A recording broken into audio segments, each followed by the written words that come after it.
à Jérusalem, Daniel Haïk, et nous allons commencer cette revue de la presse israélienne, Daniel, par un titre sanitaire. On en parlait déjà dans le journal ce matin. Il faut dire qu'il se retrouve en évidence dans tous les journaux et les sites d'information. La FDA américaine a validé le vaccin Pfizer pour les enfants de 5 à 11 ans.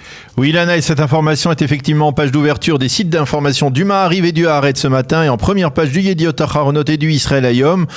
Les sites d'information nous indiquent que 17 membres de la commission de direction de la FDA ont voté en faveur de l'attribution du vaccin aux jeunes enfants à travers le monde et qu'il n'y a pas eu la moindre opposition. La question est désormais de savoir si l'État d'Israël adoptera cette recommandation, surtout alors que la 4e vague semble plutôt terminée.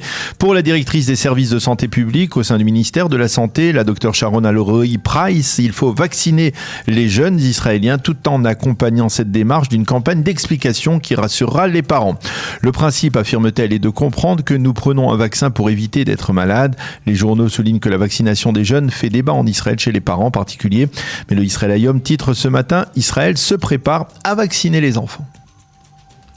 Dans le reste de l'actualité, on parle de la confrontation entre Israël et l'Iran. Confrontation qui s'inscrit ce matin dans la revue de la presse au travers d'informations sur une cyberattaque contre les stations d'essence iraniennes.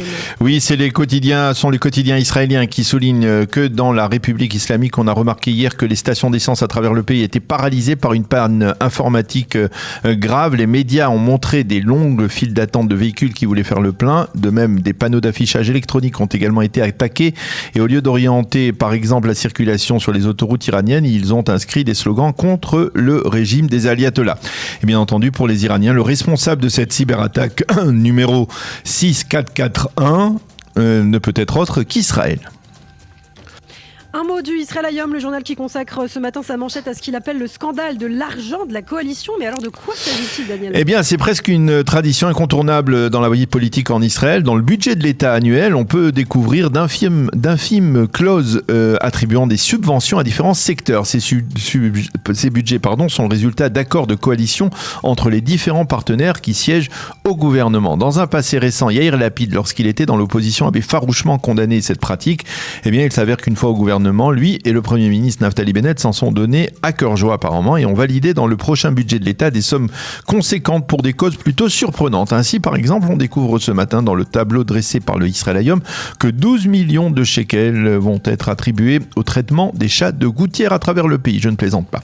D'autres clauses sont tout de même plus normales, entre guillemets, comme 6 millions de shekels pour aider les jeunes Haredim qui abandonnent la religion ou 3,5 millions pour les organisations LGBT ou enfin 2,5 millions pour le dialogue entre les différentes communautés en Israël. Mati Tourfeld parle dans son éditorial ce matin dans le Israël Hayom de sommets de cynisme qui sont franchis au quotidien par l'actuel gouvernement Bennett-Lapid et ses subventions de coalition en sont l'un d'eux selon lui.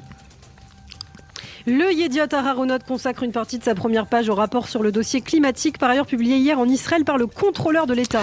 Oui, le timing de la publication de ce rapport n'est pas anodin puisqu'il intervient à l'approche de la conférence internationale du climat qui va s'ouvrir à Glasgow et le Yediot détaille les 5 principales conclusions de ce rapport important. La première est qu'Israël n'a pas consacré de budget suffisant permettant de financer des décisions gouvernementales prises pour lutter contre les problèmes climatiques. La seconde conclusion est qu'il faut proclamer en Israël l'état d'urgence climatique. La troisième est qu'il faut absolument réduire le nombre de véhicules israéliens sur les routes et entamer une révolution dans le secteur agricole également. Quatrième conclusion, il n'y a pas de coordination entre les différents ministères dans la lutte pour les problèmes de l'environnement et donc il faut renforcer le ministère de l'Environnement qui centraliserait ce combat. Et enfin, cinquième conclusion, il faut libérer des budgets conséquents dans cette bataille. Et puis toujours dans les pages du Yediot, on se focalise aussi ces derniers jours sur l'arrêt des séjours éducatifs en Pologne. Oui, le Yediot Aharonot a soulevé dans ses dernières éditions le fait que depuis le début de l'épidémie, les séjours du souvenir de jeunes Israéliens en Pologne avaient été arrêtés et qu'ils n'avaient pas repris depuis. Il y avait même un sous-entendu qu'au ministère de l'Éducation on ne s'empressait pas de reprendre ces voyages à Auschwitz et dans les entre-camps d'extermination.